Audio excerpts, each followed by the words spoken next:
So hello one मुबारक हो आप लोगों पे लग सकता है 78 सौ इनफैक्ट 200% तक का टैक्स।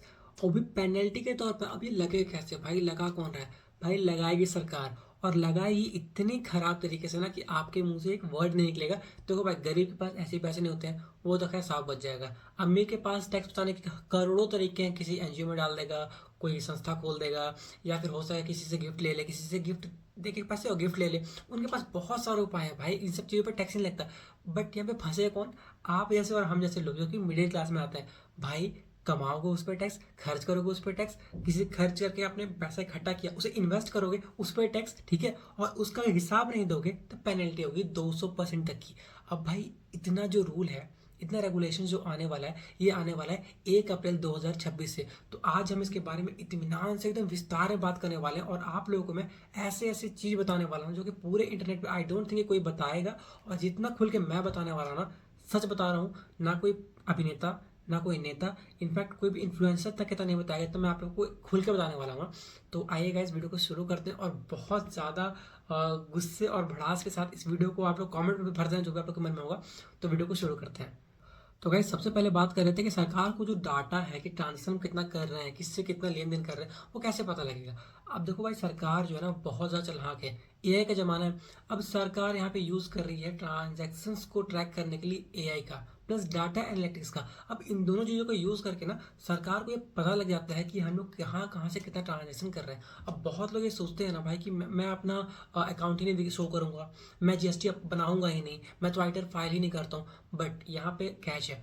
आप लोगों का जो इनकम है ना, वो तो बैंक में क्रेडिट होता होगा। आप किसी से कैश लोगे ना, तो 2 लाख से ऊपर अगर आपने किसी से कैश लिया, लेन देन किया कैश में 2 लाख से ऊपर या फिर 2 लाख तक की भी ना, तो आप पे लगेगा 100% का पेनल्टी।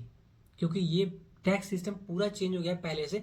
और 1 अप्रैल 2026 में इसको अप्लाई कर दिया जाएगा। उसके बाद से आप लोग कुछ नहीं कर पाओगे, ठीक है। बहुत लोगों के मन में एक डाउट था, उससे क्लियर करते हैं।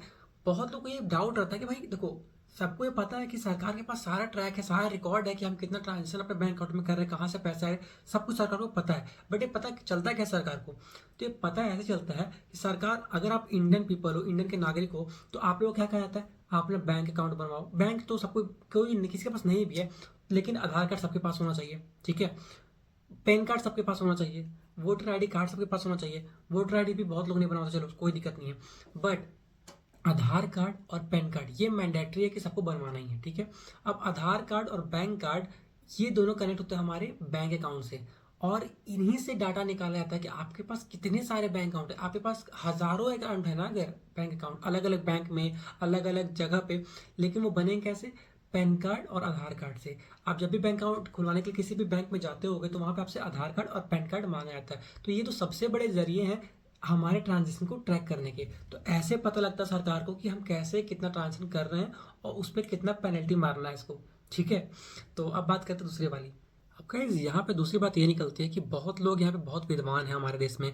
जैसे कि सीईओ होते हैं, उनके पास बहुत ज़्यादा दिमाग होता है। उनके पास सारा टैक्स का कलेक्शन होता है कि हाँ भाई, कैसे टैक्स बचाया जा सकता है, फिर कैसे क्या किया जा सकता है, उन्हें सब कुछ नॉलेज होता है, ठीक है।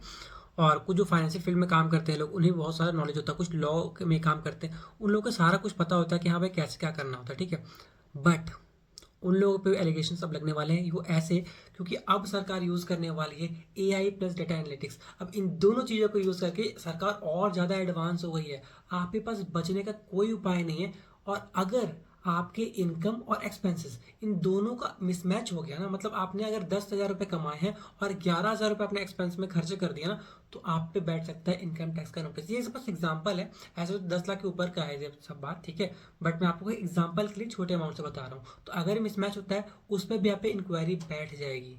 तो अब बात है तीसरे पॉइंट पे। अब तीसरा पॉइंट ये है कि इंडिया में सबसे ज़्यादा बैंक्स अकाउंट जो होती है वो सेविंग अकाउंट होती है, ठीक है। मतलब इंडिया में हर एक दूसरे बंदे का सेविंग अकाउंट ही है। मतलब पहले का भी सेविंग है, दूसरे का भी सेविंग है, बस तीसरा जो बचता है ना, जो कि बिजनेस करता है या फिर कोई रिटेल का बिजनेस, मतलब जिसकी शॉप वॉप है, जो एक काम कर रहा है, इनकम मतलब क्या बिजनेस तरीके का कर रहा है, उसके पास होता है सेविंग करंट अकाउंट, ठीक है। अब बहुत लोग सेविंग इसलिए भी खुलवाते हैं ना, क्योंकि सेविंग अकाउंट में मिलता है हमें अच्छा खासा इंटरेस्ट, 7-8% का इंटरेस्ट बहुत बार मिल जाता है। इसलिए बहुत लोग सेविंग अकाउंट खुलवाते हैं, ठीक है।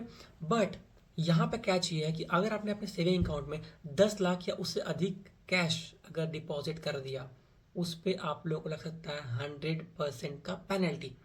अब ये लगे क्यों? क्योंकि वो पैसा का आपके पास हिसाब नहीं होगा। अगर आपके पास उस पैसे का हिसाब है कि हाँ भाई मुझे 10 लाख रुपए यहाँ से आए थे, तो टैक्स भरो। और अगर आपके पास उस चीज़ का हिसाब नहीं है, मान लो कि आपने 10 लाख रुपए कहीं से कभी कोई ज़मीन बेच दिया, ठीक है, उससे आपको वो चीज़ मिल गया 10 लाख रुपए, तो उस पर आप टैक्स भरोगे, ठीक है। अगर आपने उस चीज़ को अपने इनकम में शो नहीं किया और ITR फाइल नहीं किया 10 लाख रुपए का ना, तो आपको लग सकता है टैक्स। तो 10 लाख रुपए या फिर उससे अधिक आप अगर सेविंग अकाउंट में ट्रांजेक्शन डिपॉजिट कर रहे हो अगर, तो आप लोग को उसे ITR फाइल करके सरकार को शो कराना पड़ेगा कि हाँ भाई मुझे यहाँ से मिला था, इस रीजन से मिला था, यहाँ से मैंने खर्च किया था। हर एक चीज़ आपको ITR में दिखा करके और बताना पड़ेगा कि मैंने क्यों किया, कैसे किया, कहाँ से किया, हर कुछ। तो ये ध्यान रखना कि अगर आप लोगों के पास सेविंग अकाउंट है तो 10 लाख रुपए से ऊपर या फिर 10 लाख भी मत करना। मैं तो बोलूँगा 7-8 लाख पे रुक जाना, उससे ऊपर मत करना, मतलब डिपॉजिट कैश में, ठीक है। अदरवाइज आप लोग सेफ हो।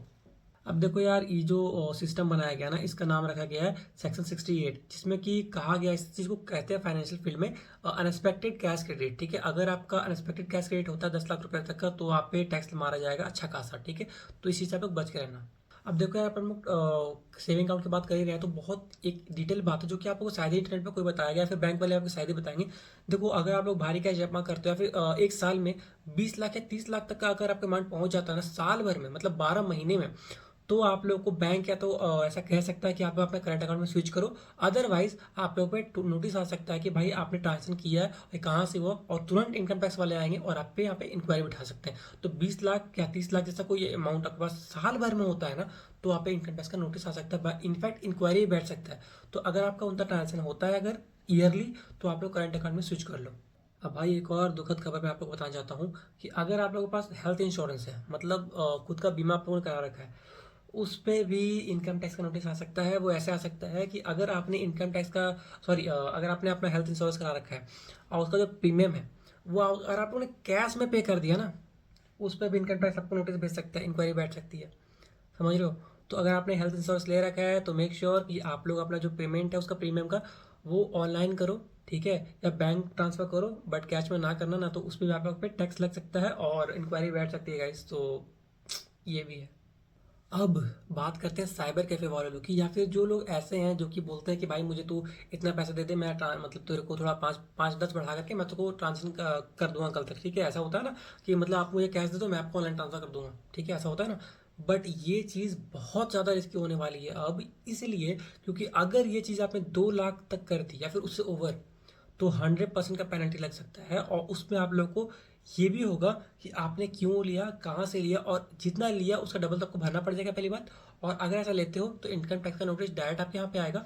और भाई नोटिस ही नहीं आएगा, इनकम टैक्स वाले लोग भी आएंगे और आपके घर पे इंक्वायरी बैठ सकती है। तो 2 लाख रुपए से अधिक आप कैश लेन देन किसी से नहीं करना। अगर उस 2 लाख से ऊपर 2 लाख रुपए भी है ना, 1.5 लाख रुपए भी है, तो आप लोग सिर्फ ऑनलाइन ही ट्रांजेक्शन करो, या फिर किसी को चेक दे दो, बैंक ट्रांसफर कर दो, बट ऑनलाइन तो भाई, मतलब कैश में तो भाई बिल्कुल ही मत करना।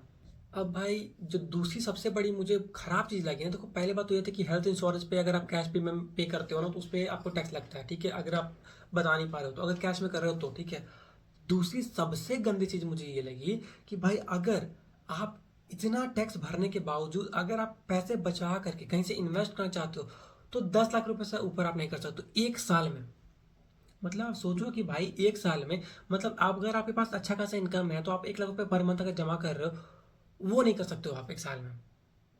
आपको बहुत ज़्यादा एलिगेशन लगने वाली है इस बार, और इतना ज़्यादा एलिगेशन आई डोंट थिंक कि किसी भी सरकार ने आज तक लगाया होगा। और आई थिंक कि इस जो ये जो फाइनेंशियल का जो इतना दिमाग ख़राब कर रहे हैं ना ये लोग, मतलब कि टैक्स इतना ख़राब ला रहे हैं ना, निर्मला सीतारमण आई थिंक कि सबसे खराब आज तक की नेता रही हैं। और बीजेपी में बहुत अच्छे से नेता है अगर देखो, बट मैं सच बताऊं तो निर्मला सीतारमण सबसे खराब नेता है, नेती जो भी है भाई, सबसे खराब है वो। क्योंकि भाई ऐसा तो नहीं करना चाहिए कि वो आप जो हर चीज़ पे आप टैक्स ले रहे हो, बट हेल्थ इंश्योरेंस पे भी ले रहे हो, ठीक है। हेल्थ इंश्योरेंस अगर कोई कैश में प्रीमियम पे कर रहा है उस पर भी आप टैक्स ले रहे हो, भाई पेनल्टी मार रहे हो, ठीक है। उसके अलावा अगर आप इन्वेस्टमेंट कर रहे हो, मतलब आप कहीं से बचा रहे हो पैसा, उसको इन्वेस्ट कर रहे हो, तो आप 10 लाख रुपए से ऊपर नहीं कर सकते यार। आप सोच के देखो क्या नौबत आने वाला है। आई थिंक कि अगर ऐसा जो 1 अप्रैल से ना सब इंडिया छोड़ के भागने वाले हैं, जिनके पास पैसा है ना अच्छा खासा वो तो भाग जाएंगे। गरीब के पास पैसा है तो वो टैक्स भरेगा नहीं। प्रीमियम लेगा ही नहीं। और जो मिडिल क्लास है ना, आप जैसे हम जैसे लोग, वो लोग इतना बुरा फंसने वाले हैं कि हमारा ना निकलना बनेगा ना उगलना बनेगा, ठीक है। तो ये वाला हाल होने वाला है मिडिल क्लास का गाइस, तो बहुत खराब हाल होने वाला है। और आई थिंक ये सबसे खराब टैक्स होने वाला आज तक का, और ऐसा नहीं होना चाहिए था। अब बात करें तो दूसरे भी आप लोग को और भी न्यूज़ देनी है, तो वो भी बताते हैं आप लोग को। अब देखो यार, हमारे जो पापा मम्मी थे, ठीक है, या फिर आज के ज़माने के बहुत लोग भी ऐसे हैं जो कि ज़्यादा रिटर्न नहीं चाहते हैं। वो चाहते हैं कि मुझे कम ही मिले बट फिक्स मिले। तो वो लोग क्या करते हैं ना कि एफडी करवा लेते हैं, फिक्स डिपॉजिट। मतलब बैंक आपको एक फिक्स डिपॉजिट देता है, ठीक है, मतलब फिक्स रिटर्न देता है ईयरली, ठीक है। कुछ लोग कुछ बैंक 6%, कुछ बैंक 7%, कुछ लोग 8% तक भी देते हैं। बट देखो यार, अब इसमें भी आप लोगों को बहुत ज़्यादा झमेला होने वाला है वो इस तरीके से ना, क्योंकि अगर आपने फिक्स डिपॉजिट कैश में 10 लाख रुपए से ऊपर कर दिया, इनकम टैक्स आप पे नोटिस बैठाएगा और इंक्वायरी बैठाएगा। आपने कहाँ से लाया 10 लाख रुपए कैश, कैसे आया, क्यों आपने बैठाया, और आपने एफडी क्यों करवाया, उस पर आप टैक्स दो। अब टैक्स तो दो, उस पर पेनल्टी भी दो। 200% का पेनल्टी लग सकता है, वो पता भी है। 200% का पेनल्टी लग सकता है। तो भाई, आई थिंक इससे ज़्यादा खराब टैक्स सिस्टम नहीं आ सकता इंडिया में अब, ठीक है। और सबसे खराब टैक्स सिस्टम लाया निर्मला सीतारमन जी ने, जो कि हमारी फाइनेंस मिनिस्टर है। और सबसे खराब मिनिस्टर आई थिंक, आई इतना खराब मिनिस्टर मैंने आज तक नहीं देखा। और आई डोंट थिंक, मतलब पता नहीं यार कि सब लोग इसे एक्सेप्ट कैसे कर ले रहे हैं पार्लियामेंट में यार, कि मतलब ऐसा हाँ भाई कर दो, कैसे कर रहे हैं। मतलब गरीबों का थोड़ा सोचो यार, जो गरीब है वो तो कर नहीं पा रहा, मिडिल क्लास का कुछ तो सोचो। आप देखो, हम लोग कुछ खरीद रहे हैं, खा रहे हैं, उस पर पैसा दे रहे हैं, टैक्स दे रहे हैं, ठीक है। कुछ हम लोग अगर वॉशरूम जाते हैं, ठीक है, तो उसके लिए हम लोग टॉयलेट पेपर लेते हैं, उस पर टैक्स देते हैं, ठीक है। वहाँ से निकलते हैं, हम मुंह में कुछ माउथ फ्रेशनर यूज़ करते हैं या फिर कुछ ब्रश यूज़ करते हैं, उस पर 18% जीएसटी, हर चीज़ पे जीएसटी देते हैं, ठीक है। मतलब खाने से लेकर गाड़ी खरीदने, जमा करने का ही पैसा, इन्वेस्टमेंट, हर चीज़ पे पैसा देते हैं, टैक्स देते हैं, ठीक है। इसके अलावा आप फाइन मार रहे हो, ठीक है, पेनल्टी कर रहे हो, सेस लगा रहे हो। तो आपको क्या लगता है कि ये सब चीज़ सही है? इसके अलावा बहुत सारी और भी इसके रिलेटेड बहुत सारी बातें हैं जो कि एक वीडियो में आई डोंट थिंक कि मैं कवर कर पाऊंगा। तो मैंने जितना आप लोगों को बताया, आप लोगों को क्या लगता है, क्या ये सही बात है ऐसा टैक्स लगाना, या फिर गलत बात है? और आप लोगों का इस पर क्या ओपिनियन है, आपको कमेंट में ज़रूर बताना। और मेरा माइंड हो चुका है बिल्कुल ख़राब, आप लोगों का माइंड ख़राब है, तो जो भी कमेंट आपको भरना है सरकार के रिलेटेड, जो भी बोलना है ना निर्मला सीतारमन जी को, आप लोग बोलो। और वहाँ पे इन्होंने ये टैग करके डालो कि भाई ऐसे टैक्स सिस्टम जो आपने लाया है, इसमें कुछ सुधार होना चाहिए। क्योंकि हम लोग ऐसा नहीं, आई डोंट थिंक कि सबका अर्निंग जो है इतना कम होगा। किसी का अर्निंग ज़्यादा भी होता है जो फाइनेंशियल फिट से होता है। और अगर आप देखो यार, बहुत सारी बातें, आप लोग बस अपने टैक्स सिस्टम का जो भी है अपना ओपिनियन बताओ, सही है या फिर गलत है। बाकी हम लोग मिलते हैं नेक्स्ट वीडियो में, तब तक के लिए बाय बाय।